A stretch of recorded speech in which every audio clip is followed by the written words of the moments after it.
Well, one of the ways that we started, first of all, it was about a 10-year process. It's a long process.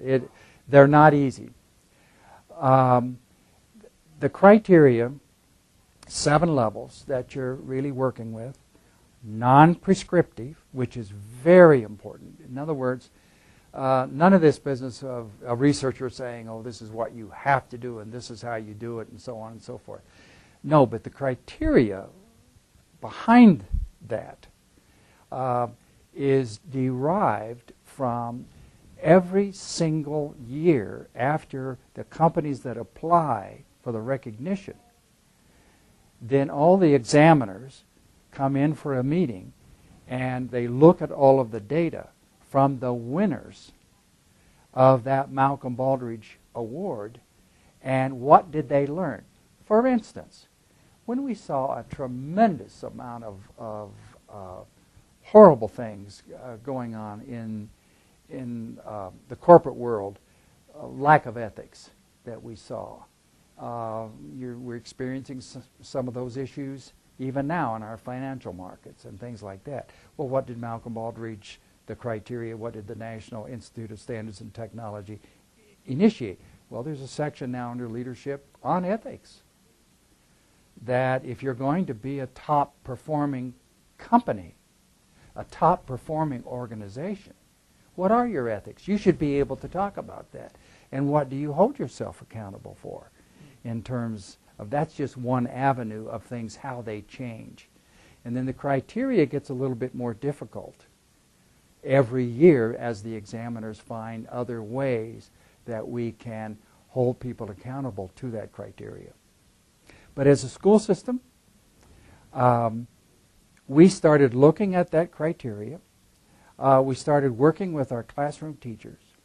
We actually, the tools that you will find in top performing companies, technology companies, manufacturing companies, hotel service organizations and things of that sort, we found that, wait a minute, it's about customer satisfaction.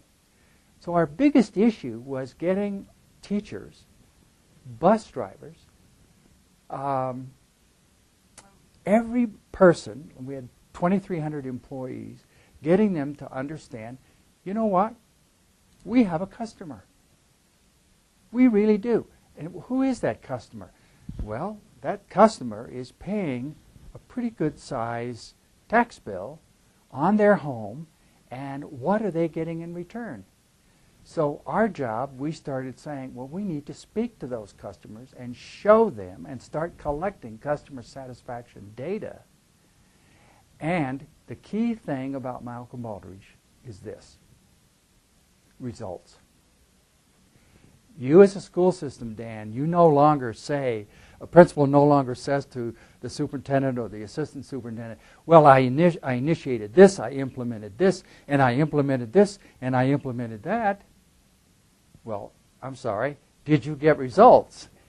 You have to get results. Now, the results might be minuscule at this level, but if you're using the right tools, you're using the right criteria, over time, with this data and with that criteria, you will get results. And results is what it's all about. That's what your parents want. Your parents move in to your school system to be a part of that school system because of what they've heard and what they've seen and what they visualize as the results that it's going to provide for their children. Now, let's talk about what about senior citizens? We had large segments of our population in the 7 communities that did not have children in school. So we needed to reach out to them, because they are still tax-paying citizens, to show them why we were doing something differently. We are going to hold ourselves accountable because you pay us to the highest possible standard of accountability for any organization in the United States, and that's the Malcolm Baldridge Criteria. And that was the standard that we tried to work from.